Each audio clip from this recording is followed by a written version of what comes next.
Matthew chapter 12, verses 1 through 21. At that time, Jesus went through the grain fields on the Sabbath. His disciples were hungry, and they began to pluck heads of grain and to eat. When the Pharisees saw it, they said to him, "Look, your disciples are doing what is not lawful to do on the Sabbath." He said to them, "Have you not read what David did when he and his companions were hungry?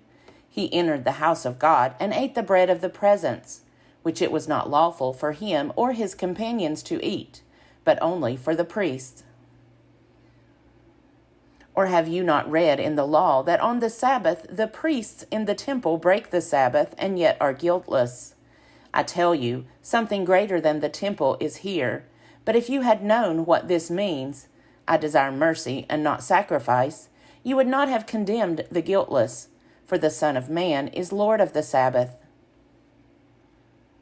He left that place and entered their synagogue. A man was there with a withered hand, and they asked him, "Is it lawful to cure on the Sabbath?" So that they might accuse him. He said to them, "Suppose one of you has only one sheep, and it falls into a pit on the Sabbath. Will you not lay hold of it and lift it out? How much more valuable is a human being than a sheep? So it is lawful to do good on the Sabbath." Then he said to the man, "Stretch out your hand." He stretched it out, and it was restored, as sound as the other. But the Pharisees went out and conspired against him, how to destroy him. When Jesus became aware of this, he departed. Many crowds followed him, and he cured all of them, and he ordered them not to make him known. This was to fulfill what had been spoken through the prophet Isaiah. "Here is my servant, whom I have chosen, my beloved, with whom my soul is well pleased. I will put my spirit upon him, and he will proclaim justice to the Gentiles. He will not wrangle or cry aloud, nor will anyone hear his voice in the streets. He will not break a bruised reed or quench a smoldering wick, until he brings justice to victory, and in his name the Gentiles will hope." Mark chapter 3. Again he entered the synagogue, and a man was there who had a withered hand. They watched him to see whether he would cure him on the Sabbath, so that they might accuse him. And he said to the man who had the withered hand, "Come forward." Then he said to them, "Is it lawful to do good or to do harm on the Sabbath, to save life or to kill?" But they were silent. He looked around at them with anger. He was grieved at their hardness of heart and said to the man, "Stretch out your hand." He stretched it out, and his hand was restored. The Pharisees went out and immediately conspired with the Herodians against him, how to destroy him. Jesus departed with his disciples to the sea, and a great multitude from Galilee followed him. Hearing all that he was doing, they came to him in great numbers from Judea, Jerusalem, Idumea, beyond the Jordan, and the region around Tyre and Sidon. He told his disciples to have a boat ready for him because of the crowd, so that they would not crush him, for he had cured many, so that all who had diseases pressed upon him to touch him. Whenever the unclean spirits saw him, they fell down before him and shouted, "You are the Son of God!" But he sternly ordered them not to make him known. He went up the mountain and called to him those whom he wanted, and they came to him. And he appointed 12, whom he also named apostles, to be with him, and to be sent out to proclaim the message, and to have authority to cast out demons. So he appointed the 12, Simon, to whom he gave the name Peter, James, son of Zebedee, and John the brother of James, to whom he gave the name Boanerges, that is, sons of thunder, and Andrew, and Philip, and Bartholomew, and Matthew, and Thomas, and James, son of Alphaeus, and Thaddeus, and Simon the Cananean, and Judas Iscariot, who betrayed him. Then he went home, and the crowd came together again, so that they could not even eat. When his family heard it, they went out to restrain him, for people were saying, "He has gone out of his mind." And the scribes who came down from Jerusalem said, "He has Beelzebul, and by the ruler of the demons he casts out demons." And he called them to him, and spoke to them in parables. How can Satan cast out Satan? If a kingdom is divided against itself, that kingdom cannot stand. And if a house is divided against itself, that house will not be able to stand. And if Satan has risen up against himself and is divided, he cannot stand, but his end has come. But no one can enter a strong man's house and plunder his property without first tying up the strong man. Then, indeed, the house can be plundered. Truly, I tell you, people will be forgiven for their sins and whatever blasphemies they utter. But whoever blasphemes against the Holy Spirit can never have forgiveness, but is guilty of an eternal sin. For they had said, He has an unclean spirit. Then his mother and his brothers came, and standing outside, they sent to him and called him. A crowd was sitting around him, and they said to him, Your mother and your brothers and sisters are outside asking for you.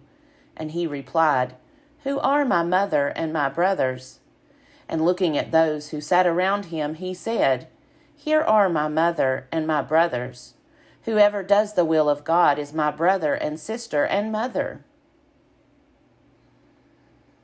Luke chapter 6.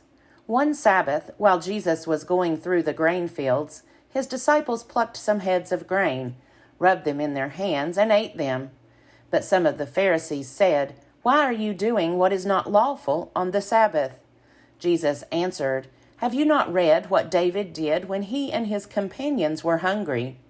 He entered the house of God and took and ate the bread of the presence, which it is not lawful for any but the priests to eat, and gave some to his companions. Then he said to them, The Son of Man is the Lord of the Sabbath. On another Sabbath he entered the synagogue and taught, and there was a man there whose right hand was withered.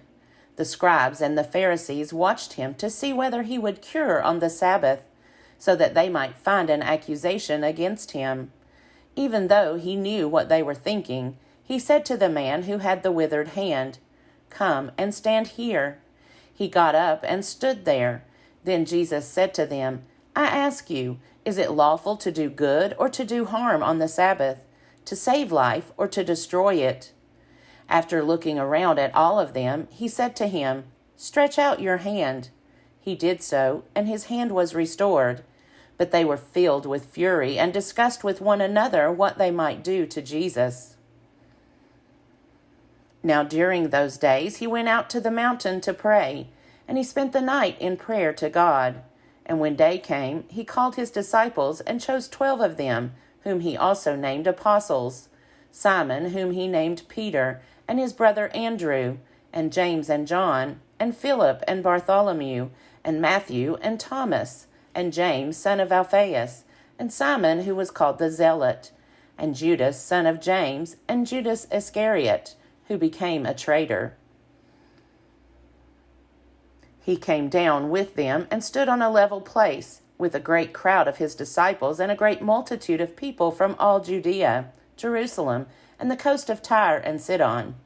They had come to hear him and to be healed of their diseases, and those who were troubled with unclean spirits were cured. And all in the crowd were trying to touch him, for power came out from him and healed all of them. Then he looked up at his disciples and said, Blessed are you who are poor, for yours is the kingdom of God.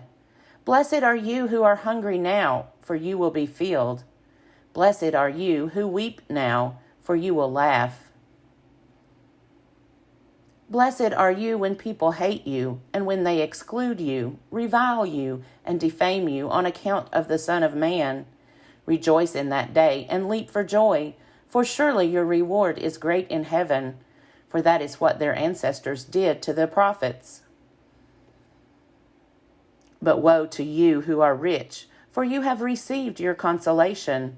Woe to you who are full now, for you will be hungry. Woe to you who are laughing now, for you will mourn and weep. Woe to you when you all speak well of you, for that is what their ancestors did to the false prophets. But I say to you that listen, love your enemies, Do good to those who hate you. Bless those who curse you. Pray for those who abuse you. If anyone strikes you on the cheek, offer the other also. And from anyone who takes away your coat, do not withhold even your shirt. Give to everyone who begs from you, and if anyone takes away your goods, do not ask for them again. Do to others as you would have them do to you. If you love those who love you, what credit is that to you? For even sinners love those who love them. If you do good to those who do good to you, what credit is that to you? For even sinners do the same. If you lend to those from whom you hope to receive, what credit is that to you? Even sinners lend to sinners, to receive as much again. But love your enemies, do good, and lend, expecting nothing in return. Your reward will be great, and you will be children of the Most High, for he is kind to the ungrateful and the wicked. Be merciful, just as your Father is merciful. Do not judge, and you will not be judged. Do not condemn, and you will not be condemned. Forgive, and you will be forgiven. Give, and it will be given to you. A good measure, pressed down, shaken together, running over, will be put into your lap. For the measure you give will be the measure you get back. He also told them a parable. Can a blind person guide a blind person? Will not both fall into a pit? A disciple is not above the teacher, but everyone who is fully qualified will be like the teacher. Why do you see the speck in your neighbor's eye, but do not notice the log in your own eye? Or how can you say to your neighbor, Friend, let me take out the speck in your eye, when you yourself do not see the log in your own eye? You hypocrite, first take the log out of your own eye, and then you will see clearly to take the speck out of your neighbor's eye. No good tree bears bad fruit, nor again does a bad tree bear good fruit. For each tree is known by its own fruit. Figs are not gathered from thorns, nor are grapes picked from a bramble bush. The good person out of the good treasure of the heart produces good, and the evil person out of evil treasure produces evil. For it is out of the abundance of the heart that the mouth speaks. Why do you call me Lord, Lord, and do not do what I tell you? I will show you what someone is like who comes to me, hears my words, and acts on them. That one is like a man building a house, who dug deeply and laid the foundation on rock. When a flood arose, the river burst against that house, but could not shake it, because it had been well built. But the one who hears and does not act is like a man who built a house on the ground without a foundation. When the river burst against it, immediately it fell, and great was the ruin of that house.